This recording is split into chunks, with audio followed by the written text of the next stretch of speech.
विषय है निर्वाण दिवस। आप सब जानते हैं कि दीपावली के दिन महर्षि दयानंद सरस्वती जी का निर्वाण हुआ, चले गए, हम सबको छोड़ करके चले गए। आज उनके इस निर्वाण दिवस पे चर्चा क्या हो, ये अपने आप में एक प्रश्न बन जाता है। कभी कभी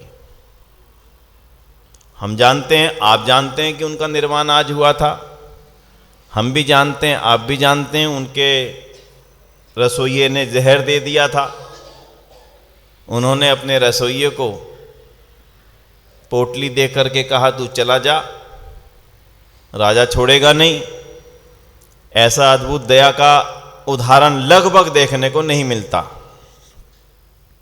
ये बातें तो आप भी परिचित पहले से हैं, मैं भी परिचित पहले से हूं। मैं क्या तो सुनाऊं और आप क्या सुनेंगे, क्योंकि आर्य समाज ऐसा मंच नहीं है जिसमें कथाएं की जाती हों।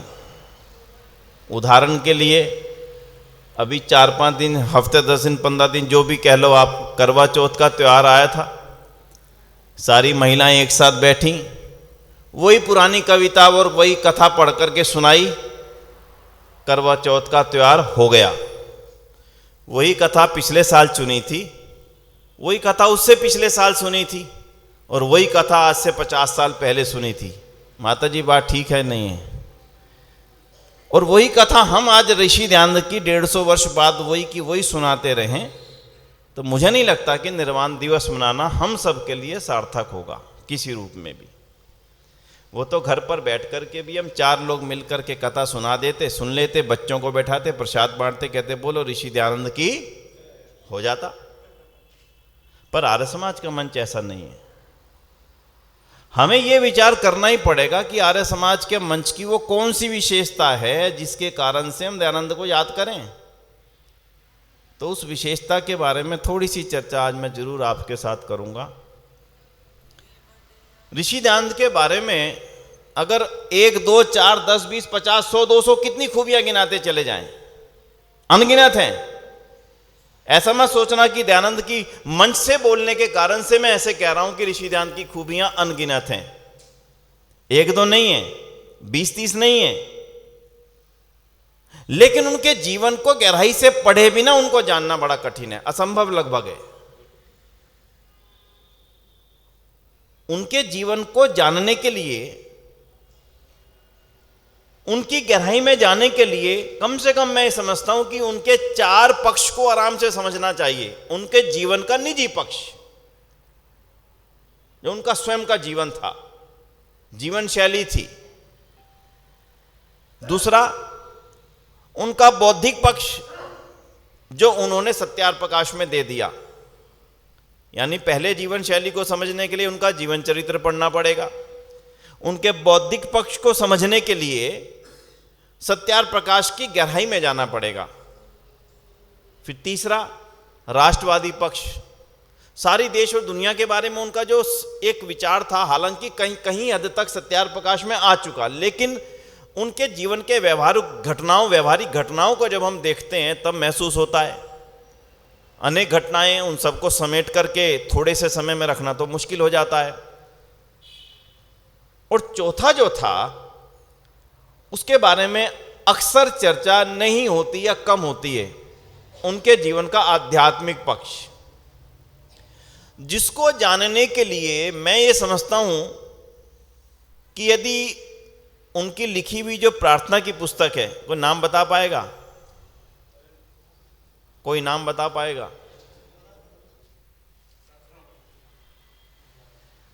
आध्यात्मिकता को समझने के लिए उन्होंने कितनी पुस्तकें लिखी?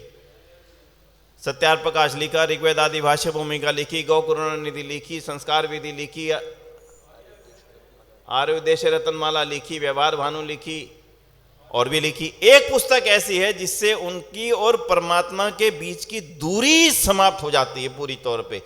वो पुस्तक पढ़ने के लिए आपको एक पुस्तक का नाम मैं बता पाएंगे बहन जी? आर्याभिविनय।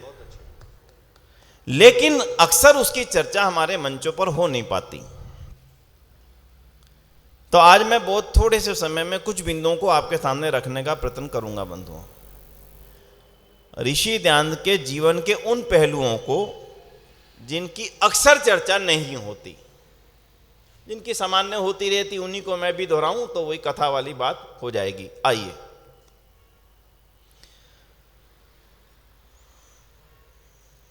ऋषि दयानंद ने हमें दिया क्या, ये जानना हर मनुष्य के लिए बहुत जरूरी है। केवल महिलाओं को नहीं, केवल पुरुषों को नहीं, केवल भारतवासियों को नहीं, इस संसार के हर मनुष्य को यह जानना बेहद जरूरी है कि ऋषि दयानंद ने हमें दिया क्या जो उनसे आने से पहले नहीं था। किसी भी व्यक्ति की विशेषता तभी मानी जा सकती है जब वो आपको वो चीज दे रहा हो जो उससे पहले और किसी ने ना दी हो। आप किसी के घर में गए, आपने कोई, उन्होंने कहा भाई साहब ये व्यंजन खाइए, आज तक ये आपने नहीं खाया होगा। बोले ऐसी क्या चीज है? बोले खा के तो देखो जरा आप। बोले दिखाओ तो सही। हाँ ये तो वही, वाकई में नहीं खाया। अच्छा बताओ ये क्या है? नहीं मैं नहीं बताता, पहले खा के दिखाओ। बोले क्या है? जब आपको लगता है कि हाँ भाई ये वास्तव में आज तक तो खाया नहीं था, तभी जाकर के आपको उसकी विशेषता लगती है, तभी आपको वो चीज़ स्मृति में रहती है। तो बंधुओं, ऋषि दयानंद के जीवन की अनेक विशेषताओं में से कुछ को आपके सामने रखने का प्रयत्न केवल एक इच्छा के साथ रखता हूं, और वो इच्छा मेरी ये है कि यदि मैं आज इस कार्यक्रम के पश्चात में ऋषि दयानंद को और ज़्यादा गहराई से जानने की इच्छा लेकर के यहाँ से जाता हूँ तो आना सफल है। अन्यथा फिर वही हर साल दर साल, हर साल दर साल उन्हीं बातों को घुमाते घुमाते फिराते फिराते हम वहीं की वहीं खड़े रह जाएंगे, जैसी की चर्चा मैं शुरू में कर चुका हूँ। तो ऋषि दयानंद के कुछ पक्षों को आज आप जान लें, और फिर केवल एक निवेदन फिर से कर दूं, यदि आप उनकी गहराई में जाना चाहें तो उससे लाभ क्या होगा वो भी समझ लीजिए। जीवन में सोचने का तौर तरीका बदल जाएगा। ऋषि दयानंद को पढ़ने के पश्चात में किसी व्यक्ति के जीवन में परिवर्तन क्या आता है वो मैं आपको बताता हूं। सामान्य है, कोई बहुत विशेष नहीं है, कोई अल्टीमेट बात मैं बताने नहीं चला हूं, क्योंकि नई बात है भी नहीं मेरे पास बताने की। बहुत बचपन में, यानी कि जब 7-8 साल की उम्र होगी, हमें बुखार हो गया बहुत तेज। जम्मू कश्मीर में रहा करते थे, वहाँ पीर बाबा की मजार बनी हुई थी। MES का कंपाउंड था, आर्मी मिलिट्री सर्विस का, वहीं पे पीर बाबा की मजार बनी हुई थी। एक खाना बनाने वाला व्यक्ति हमारे घर पर काम किया करता था, पिताजी ऑफिसर थे। तेज बुखार हुआ, उसने आकर के कहा कि आप पीर बाबा पर जाकर के जरा चादर चढ़वा दो, बेटे को बहुत तेज बुखार है, उतर जाएगा। हमारे पिताजी मुझे लेकर के चल पड़े और पीर बाबा पे चादर वादर जो धुआं वुआं करना था वो सब चढ़ा दिया। आर्य समाज का प्रभाव तो था, लेकिन उतना गहरा नहीं था जितना होना चाहिए था। 6 महीने बाद अखनूर में हम वापस आ गए सुंदरबनी से, और अखनूर में आर्य समाज के साथ में जो संपर्क हुआ वो आज तक कभी समाप्त नहीं हुआ। अखनूर में आने के बाद में यही परिस्थिति दोबारा से पैदा हुई हमारी बहन जी के साथ में, और तेज, बड़ा लगातार तेज, जो पूरे शरीर में जो हो जाते हैं दाने दाने दाने, पूरा शरीर ऐसा, पता नहीं माता कहते हैं या जो भी कहते हैं। पिताजी को फिर से कहा गया ऐसा करने के लिए, उन्होंने तत्काल मना कर दिया कि मैं ये अब नहीं कर सकता। अब तक तो मेरे आगे पर्दा था, अब मैं ये नहीं कर सकता। ना मुझे पीर पे जाना, ना मजार पे जाना, ना गंडा चढ़ाना, ना ताबीज़ लेनी, ना कुछ लेना, छोड़ दिया। केवल 6 महीने में जो अंतर आया, ये अंतर किस कारण से आया, इसके पीछे कारण था। तो कारण केवल और केवल, केवल और केवल क्या था? दयानंद और आर्य समाज कारण था, बाकी और कोई कारण नहीं था। आज भी मैं इस बात को विश्वास से कहता हूं कि जो आर्य समाज से लोग जुड़े हैं वो बहुत ज़्यादा सौभाग्यशाली हैं कि उनके जीवन में, सोच में बहुत बड़ा परिवर्तन आ चुका है। अभी अभी जनकपुरी बी ब्लॉक आर्य समाज जो लोग जानते हैं, गए हों, उनके बिल्कुल आर्य समाज जनकपुरी बी ब्लॉक के सामने साईं बाबा का मंदिर बना हुआ है। एक कोठी के अंदर है, छोटी सी जगह में उसने बना दिया, अपनी जगह में बना हुआ है। अभी अभी मैं आ रहा था, वहाँ पर रास्ते में देखा साईं बाबा की चित्र लगा हुआ था, और एक व्यक्ति लगातार उसके पैरों को लगातार रगड़े जा रहा और यूं यूं करे जा रहा। लगातार उसके पैर पे हाथ लगाए पूरे पूरे, फिर अपने माथे पे लगाए, फिर लगाए, फिर अपने माथे पे लगाए। विश्वास करके बताना, आप में से ऐसा कोई कर सकता है क्या? हाँ जी बहन जी बोलो, कर सकोगे? अगर मैं आपको कहूँ इससे आपका बेटा ठीक हो जाएगा, व्यापार चल जाएगा, तो क्या आप ऐसा कर लेंगे? क्या कारण है इसके ना करने के पीछे? आर्य समाज कारण है। अगर अपनी इस सोच को मैं अपने और आगे बढ़ाता हुआ चलता चला जाता हूं, जो मेरे में अंतर परिवर्तन है, मैं खुद जाता रहा उस मज़ार के ऊपर अनेक सालों तक। जब हम जब मैं 5 साल का था तब से वो 7 साल का, 2 साल हम रहे सुंदरबनी में, जाता रहा।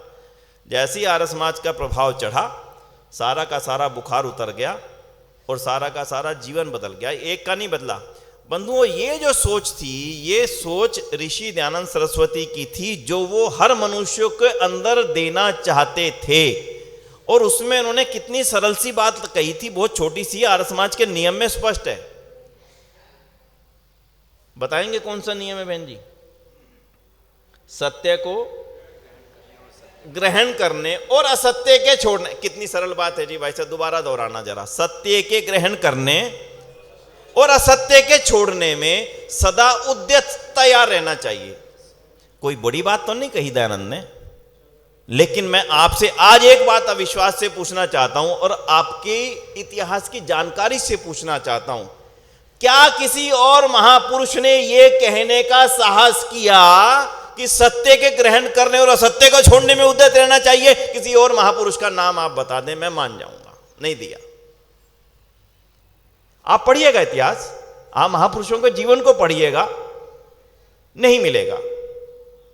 तो दयानंद का पहला चिंतन मेरे सामने यह था कि सत्य को जानना और मानना ही जीवन में उन्नति का कारण है। यह देने वाला पिछले लंबे समय के इतिहास में दूसरा कोई महापुरुष नहीं हुआ। अगर मेरे में यह विचारधारा या मेरे में यह विशेषता ना आती, तो आप और मैं, जितने आर्य समाज से जुड़े हुए गहराई से लोग हैं, ना जाने आज कहां कहां पर जाकर के नाक रगड़ रहे होते। आप में से कोई नजफगढ़ के क्षेत्र का रहने वाला है क्या व्यक्ति? उस क्षेत्र को जानने वाला व्यक्ति है क्या? नहीं है। अगर जानते हो और ना भी जानते हो, तो मैं तो अभी केवल प्रश्न छोड़ूंगा आपके सामने, उत्तर आप कल कोशिश करके ढूंढना। एक नजफगढ़ के पास में गांव है जिसका नाम है ईसापुर, और ईसापुर में एक मंदिर है जिसको कहते हैं दादा बूढ़े का मंदिर। बस केवल उसके बारे में जानकारी करने की कोशिश कर लेना, यहां से जाने के बाद या कल सवेरे उठने के बाद। और अगर उसके बारे में जानकारी कर लो तो दयानंद का लाख लाख धन्यवाद करना कि दयानंद अगर तुम ना होते तो मैं और मेरा पूरा परिवार शायद दादा बूढ़े के मंदिर जैसी जगहों पर जाकर के क्या कर रहे होते, वो कल अपने आप पता कर लेना। मैं यहां बताने की परिस्थिति में नहीं हूं। तो इसलिए पहला दयानंद का हमारे ऊपर सबसे बड़ी जो कृपा रही, वो रही हमारे को तर्क की शक्ति दे देना, जिस तर्क के कारण से मैं सत्य और असत्य का अंतर करना सीख गया हूं। लेकिन दुख एक है कि उस अंतर के सीखने के बावजूद भी अगर मैं अभी भी किसी पाखंड और अंधविश्वास में जा रहा हूं। एक मेरे मित्र थे तो आर्य समाजी, कहते थे विनय जी, धर्मपत्नी कह रही है एक बार करके देखने में क्या अर्ज है। तो भाई अगर अभी भी दयानंद के आने के बाद, दयानंद से सिखाने के बाद भी मैं कहीं ना कहीं किसी और दिशा में जा रहा हूं, तो आज के दिन वो चिंतन करने का अवसर है। इसलिए एक निवेदन तो मेरा ये है पहला आपसे कि दयानंद ने मुझे सत्य को जानने की इच्छा मेरे मन में पैदा कर दी, तर्क दे दिया कैसे ठीक जाना जाए, कैसे गलत जाना जाए, हर व्यक्ति जानता है। और उसके लिए उन्होंने कितनी बड़ी कसौटी करी है, उसकी पंक्ति को एज इट इज पढ़ लीजिए। अब महर्षि दयानंद ने यह प्रश्न किया कि कोई कैसे पता लगाए सत्य क्या है, गलत क्या है ना भाई साहब? प्रश्न तो है, बड़ा मुश्किल काम है यह पता लगाना। तो उसका उत्तर उन्होंने सत्यार्थ प्रकाश के अंदर यूं का यूं दे दिया, भूमिका के अंदर। अब उससे सुनिएगा क्या लिखा। प्रत्येक मनुष्य का आत्मा सत्य और असत्य को जानने वाला है, तथापि अपने स्वार्थ की सिद्धि, हट और दुराग्रह के कारण से सत्य को छोड़ करके और असत्य मत में जा बैठता है, प्रवृत्त हो जाता है। कितनी बड़ी बात कह दी, बहुत छोटी सी थी ना। मेरा नियम वो कोई एक्स्ट्राऑर्डिनरी था, संस्कृत का नहीं था नियम, बड़ा सरल सा था। अब इस दूसरी बात को समझिएगा, प्रत्येक मनुष्य का आत्मा सत्य असत्य को जानने वाला है, तथापि अपने स्वार्थ की सिद्धि यानी अपना लाभ दिखता है, इसलिए करने में क्या हानि है करके देख ले। मैं जानता हूं कि इसको करने से मुझे कुछ लाभ नहीं होने वाला, मैं जानता हूं कि झूठ बोलना गलत है, मैं जानता हूं कि चोरी करना गलत है। दुनिया में बंधुओं कौन नहीं जानता चोरी करना गलत है? कोई संभव है भाई साहब? महर्षि दयानंद के एक एक वाक्य को चीर फाड़ करके देख लेगा, उत्तर मिल जाएगा। दुनिया का कौन सा व्यक्ति है जो ये कहता हो कि नहीं भाई ये तो मैं नहीं जानता कि ठीक क्या है गलत क्या है? हर व्यक्ति जानता है ठीक क्या है गलत क्या है। किसी को मारना ठीक है क्या? आप जानते हैं, छोटे से छोटा बच्चा जानता है। किसी से पूछ लेना अपने घर के 4 साल के बच्चे से, बेटे चोरी करनी चाहिए कि नहीं, कहने मना कर देगा, नहीं पढ़ा उसने, आर्य समाज के मंचों से प्रवचन नहीं सुने अभी, वो किसी गुरुकुल में शिक्षा लेने नहीं गया, किसी गुरु के यहाँ बैठकर नहीं पढ़ा, लेकिन वो जानता है कि चोरी करना गलत है। इसलिए महर्षि दयानंद का एक एक वाक्य यूं का यूं मेरे जीवन के लिए बहुत ही लाभकारी है, उत्थानकारी है। इसलिए महर्षि दयानंद को जीवन में ढाल करके देखो। दूसरी विशेषता पे आ जाइए अब। उनके जीवन की जो दूसरी विशेषता जो उन्होंने हमें दी, सोच। क्या सोच? अग्रणी सोच, आगे बढ़कर के सोचने की इच्छा, यानी कि आगे से आगे जो होने वाला है उसका अनुमान लगा करके उसका आज ही उसका निराकरण करने की सोच देने वाला जो महापुरुष था वो महर्षि दयानंद सरस्वती थे। अब वो कैसे थे, एक उदाहरण से सुन लीजिएगा। महर्षि दयानंद ने एक पुस्तक लिखी जिसका नाम है गौ करुणानिधि। बहुत बार आपने नाम सुना होगा। महर्षि दयानंद पहले महापुरुष थे जिन्होंने इस देश की इकोनॉमी को समझा, आर्थिक स्थिति को समझ करके उन्होंने ये पुस्तक लिखी। अगर कोई ये कहे कि गौ करुणानिधि गौ के बारे में लिखी हुई पुस्तक है तो मैं कहूंगा गलत, झूठ बोलते हो। गौ करुणानिधि भारत की आर्थिक समृद्धि को लेकर के लिखी गई पुस्तक है। कितनी बड़ी बात महर्षि दयानंद कह रहे हैं, किसान राजाओं का भी राजा है। ध्यान देना, आज किसान आंदोलन चल रहा है। महर्षि दयानंद कब इस बात को कह रहे हैं? किसान राजाओं का भी राजा है। और गौ करुणानिधि में जो मैं बात आपको बताना चाहता हूं वो आप सुन लीजिएगा।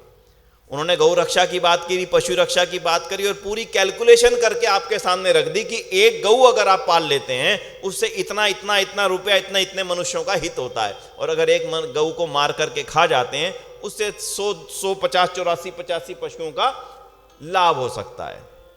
अब आप बात समझिए, मैंने इस बात को आपके सामने क्यों रखा। आज कभी कभी एक बहुत बड़े नाम को महापुरुष के रूप में दुनिया के अंदर स्थापित कर दिया जाता है। वो महापुरुष अपनी आत्मकथा में ये तो लिखते हैं अमेरिका में जाने के पश्चात कि कोई चाहे कि मैं गौ मांस का सेवन ना करूं तो भारतीय रसोइयों को अमेरिका भेज दें, वो मेरे लिए शाकाहारी भोजन बना देंगे तो मैं खा लूंगा। ध्यान देना मैं जो कहना चाह रहा हूं बंधुओं, वो ये तो लिखते हैं, लेकिन गौ रक्षा की बात कहने वाला पिछली शताब्दियों में कह रहा हूं आपको दूसरा व्यक्ति दयानंद के सिवाय नहीं मिलेगा जिन्होंने इस बात की बारीकी को समझ करके और भारत के अंदर पहली गौशाला खुलवाने का श्रेय प्राप्त किया। उस समय गौशाला हमारे देश में होती नहीं थी प्रधान जी, ललित जी, हमारे देश में गौशाला नहीं होती थी। ये जानकारी आर्य समाज के लोगों को होनी चाहिए। बोले क्यों नहीं होती थी? बोले हर घर में गौएं पाली जाती थी तो गौशाला क्यों बनाए? हमारे देश में अनाथालय नाम की चीज ही नहीं थी, क्योंकि बच्चे अनाथ होते ही नहीं थे। परिवार इतने बड़े थे कि बच्चों के अनाथ होने का कारण ही नहीं थे, इसलिए देश में अनाथालय नहीं थे, देश में गौशाला नहीं थी, ना वृद्धाश्रम थे, क्योंकि कोई वृद्ध होता ही नहीं था अनाथ जिसको हमें छोड़ के आना पड़े। दयानंद की सोच थी कि अब जो व्यवस्था बन गई इस व्यवस्था को काबू में करने के लिए नया तरीका क्या हो, तभी उन्होंने गौशालाओं की परंपरा चलाई। और रेवाड़ी के अंदर आप गूगल पर डाल करके देख लेना, आधुनिक भारत की पहली गौशाला रेवाड़ी के अंदर दयानंद ने बनाई। तो ये दूसरी सोच थी उनकी, अग्रेसिव। सत्यार्थ प्रकाश को आप में से कितनों ने पढ़ा है? मैं कुछ नौजवानों से जानना चाहूंगा, भाई सब आप कुछ पढ़ पाए सत्यार्थ प्रकाश को? मैं उसका एक उदाहरण दूंगा और आप देखना कि महर्षि दयानंद कितने आधुनिक थे, मतलब कितने ज्यादा आधुनिक थे। आज से अगर हम 50-60 साल पहले चले जाएं और लोगों को यह कहें कि लड़की ने लड़का पसंद कर लिया अपने लिए, तो उसको कोई बहुत ज्यादा अच्छी बात नहीं माना जाता था। हाँ, ये बात ठीक है कि नहीं भाई साहब? बहुत ज्यादा अच्छी नहीं माना जाता था, मजबूरी में कर दी शादी, अलग बात है। महर्षि दयानंद क्या लिख रहे हैं आप सुनिएगा। सबसे ज्यादा अग्रणी सोच रखने वाला महापुरुष अगर कोई आधुनिक काल में पैदा हुआ है तो उसका नाम दयानंद था। हमने पढ़ा नहीं, जाना नहीं, यही दिक्कत आ जाती है। दयानंद लिखते हैं, कन्या को लड़के से मिलवाया जाए, लड़के को कन्या से मिलवाया जाए, जब दोनों के बीच में परस्पर वार्तालाप के द्वारा एक दूसरे की पसंद और पसंद बिल्कुल निश्चित हो जाए, उससे पूर्व की बात तो गुरुओं के मिलाने की है। और आगे जो सबसे बड़ी बात लिखते हैं, अगर उनके गुण कर्म स्वभाव ना मिलते हो तो चाहे विवाह ना करे। आज मेरे अपने देखने में लगभग 20 परिवार ऐसे हैं जो इस समय तलाक होकर के अलग बैठे हुए हैं। दयानंद की बात को पढ़ लीजिए, दयानंद की बात में कहीं गलती नहीं देखेगी। आज से वो 150 साल पहले ये बात लिख रहे हैं कि लड़के और लड़की के गुण कर्म स्वभाव मिलने पर ही विवाह होना चाहिए, और इसके लिए उनके परस्पर में बैठा करके मेल मिलाप करवाना आवश्यक है। ये कोई छोटी बात थी आज से 150 साल पहले लिखना बंद हो, विचार करके देखना। लेकिन वो जानते थे कि अच्छे गृहस्थ का निर्माण ही इस देश की आधारशिला है। अगर अच्छे गृहस्थ का निर्माण नहीं होगा, इस देश की आधारशिला मजबूत नहीं हो सकती। लिहाजा उन्होंने लिख दिया वो बात जो उस समय के लिए बहुत बड़ी क्रांति थी। छोटी क्रांति नहीं थी, आज भी आसान नहीं है। अगर ग्रामीण क्षेत्र की परिप्रेक्ष्य में चले जाएं तो आज भी ये बात कहना और सुनना आसान नहीं है।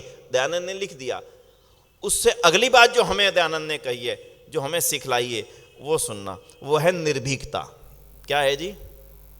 बोलो ना जोर से बोलो, निर्भीकता। अब उसका उदाहरण एक ऐसा दूंगा आपको और उसके बाद वर्तमान की परिप्रेक्ष्य की कुछ बातें कह के समाप्त करूंगा अपनी बात।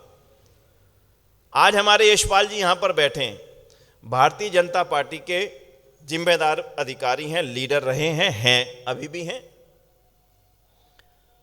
और हो सकता है आप में से को मुझे नहीं जानकारी, कोई आम आदमी पार्टी से संबंधित भी कोई सज्जन यहां बैठे हों, लेकिन मैं जानता हूं यशपाल जी भारतीय जनता पार्टी के जिम्मेदार लीडर हैं।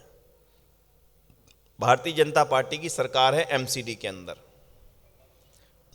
बड़ा कठिन है ये बात मंच के ऊपर से कह पाना। आज लोकतंत्र है राजू जी, लोकतंत्र के बावजूद भी अगर यहां पर भारतीय जनता पार्टी के एमएलए बैठे हों या फिर आम आदमी पार्टी के एमएलए बैठे हों, ये कहना बड़ा कठिन है कि आपकी सरकार जितनी जल्दी चली जाए उतना ज़्यादा अच्छा है। क्यों जी, कह सकते हो कोई?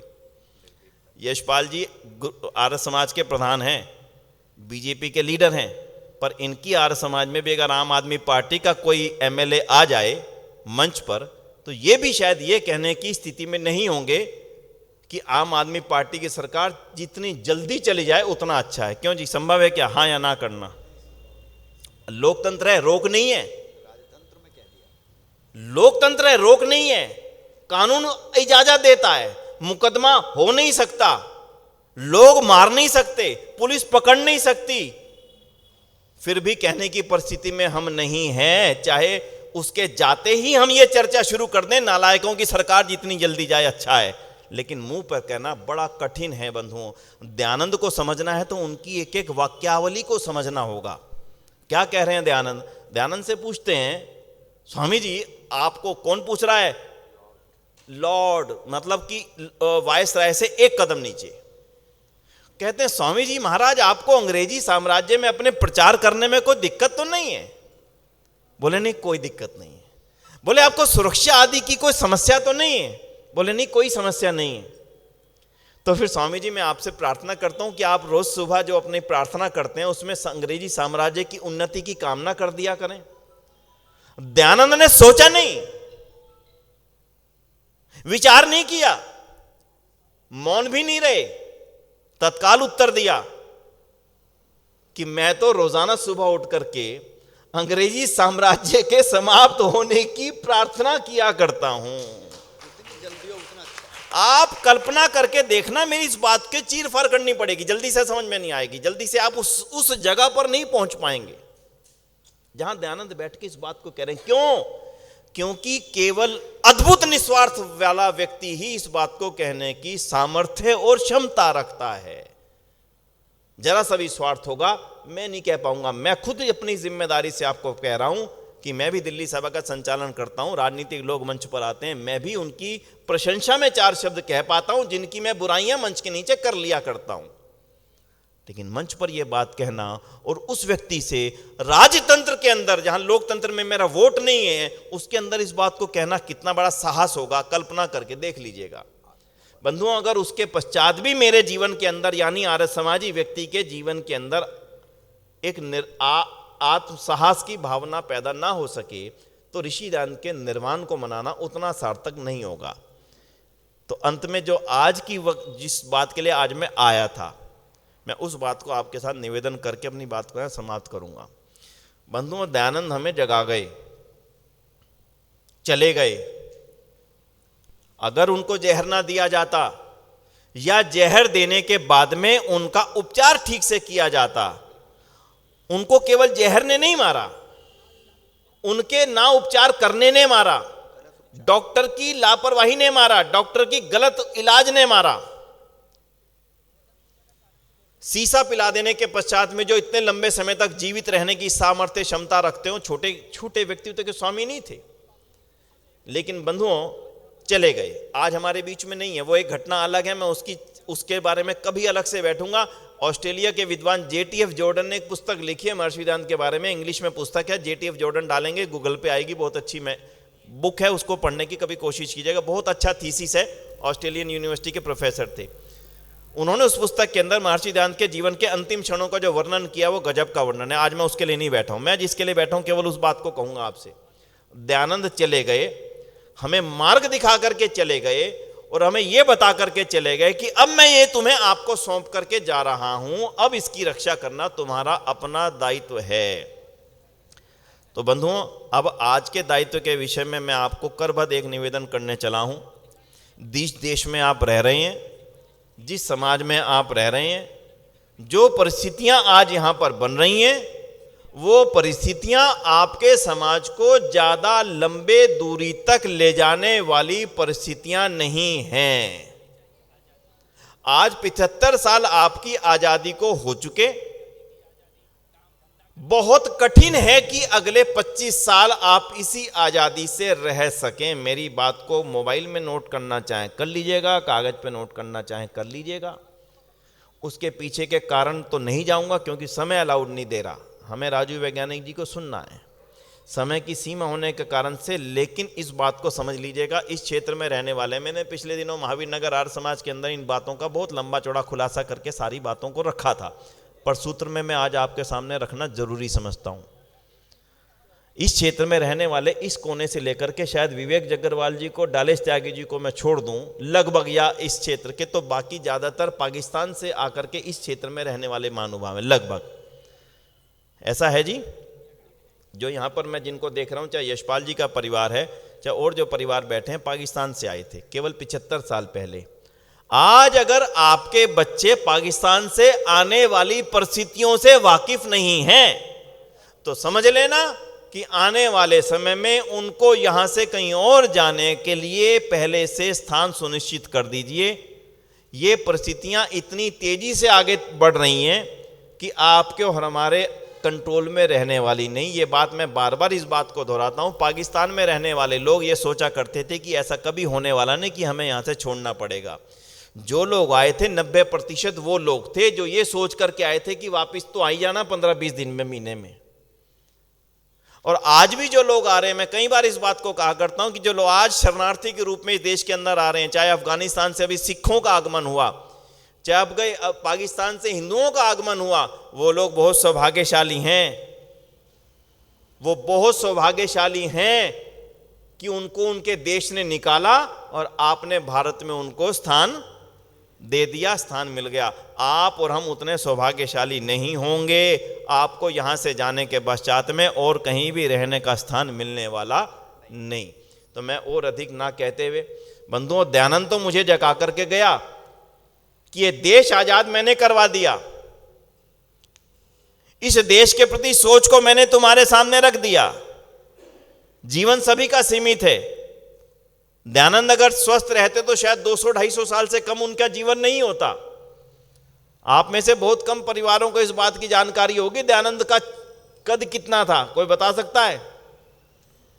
कई बार मैं बताता हूं, दयानंद को जानने की कोशिश करनी चाहिए, इसके बिना आनंद नहीं आएगा। दयानंद का कद था 6 फुट 9 इंच। कितना था?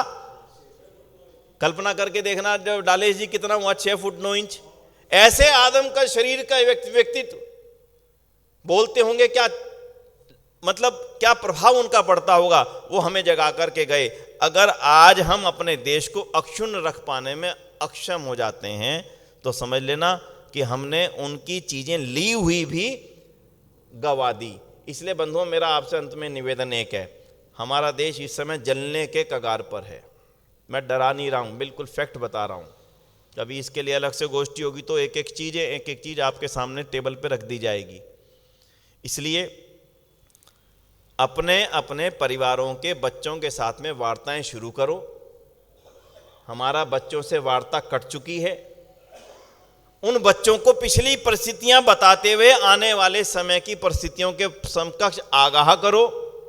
हमारे पास समय नहीं बचा उनके साथ बैठने के लिए और बताने के लिए।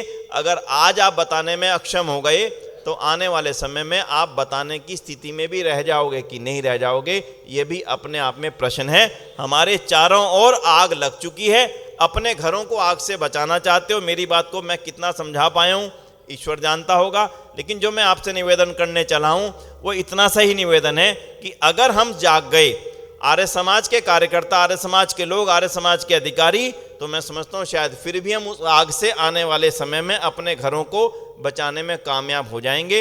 मैं इन्हीं शब्दों के साथ में आज ऋषि दयानंद के निर्वाण दिवस पर जो उन्होंने 3-4 बातें, मैंने आपकी कुछ जो अक्सर चर्चा की नहीं हो पाती उनको आपके सामने रखा है और इसी निवेदन के साथ में रखा है कि ऋषि दयानंद वो थे जिन्होंने इस देश बनाया और आपको और हमें जिम्मेदारी दी कि इस देश को बचा करके रखना। और वो देश तब बचेगा जब मैं और आप जागते रहेंगे, सोएंगे नहीं। और अगर हम सो गए तो समझ लेना कि देश अब आपका नहीं है। मैं तो महावीर नगर में इस बात को क्या आया था कि अपने लिए कोई स्थान देख लेना, अपने लिए कोई शहर देख लेना, अपने लिए कोई घर देख लेना। जब यहाँ से भगाया जाए तो मुझे वहाँ पे रहने की जगह मिल जाए। मेरी बात को दोबारा से अपने आप दोहरा लेना। जो पाकिस्तान में हुआ था, जो अभी कुछ दिन पहले कश्मीर में हुआ था, जो कुछ दिन पहले कैराना में हुआ था, जो कुछ दिन पहले केरल में हुआ था, जो कुछ दिन पहले बंगाल में हुआ था, जो कुछ दिन पहले यमुना पार के क्षेत्रों में हुआ था, जो कुछ दिन पहले दावड़ी के क्षेत्र सीतापुरी आदि में हुआ था, ये स्थिति आपके बिल्कुल घर के आसपास खड़ी है। आप देख पा रहे हो या ना देख पा रहे हो, ये जिम्मेदारी आपकी है, उनकी नहीं, जो उस आग को लगाने के लिए जिम्मेदार हैं। इन्हीं शब्दों के साथ में मैं आपका आभार करता हूँ। देखिए, ये जब मेले सजते हैं, कार्यक्रम होते हैं, तो बातों को कहने का भी, सुनने का भी अवसर मिलता, मौका मिलता है। लेकिन आर्य समाज की बातों को जो सुनते हैं उनको घर पर जा कर के अपने बच्चों के साथ में किसी ना किसी रूप में चर्चा करने की कोशिश किया करें। और ऋषि दयानंद के जीवन को पढ़ने के लिए उनका जीवन चरित्र और सत्यार्थ प्रकाश, कम से कम इन 2 ग्रंथों को पढ़ने का एक क्रम बना लें। 2 साल में पढ़ पाएँ, 1 साल में पढ़ पाएँ, वो आपकी अपनी वर्किंग पर और आपकी कार्यशैली पर निर्भर है। पर जितने भी रिटायर लोग बैठे हैं ना, उनसे तो मेरा अनुरोध जरूरी है कि अगर ना पढ़ा हो तो ऋषि दयानंद का जीवन जरूर पढ़ लें। आपके अंदर काम करने की एक नई ऊर्जा पैदा हो जाएगी और उसी ऊर्जा को पैदा करने के लिए ऋषि दयानंद का जीवन हमारे लिए प्रेरणादायी होगा। इन्हीं शब्दों के साथ में आप सभी का बहुत बहुत आभार है। ओम शांति, ओम शम।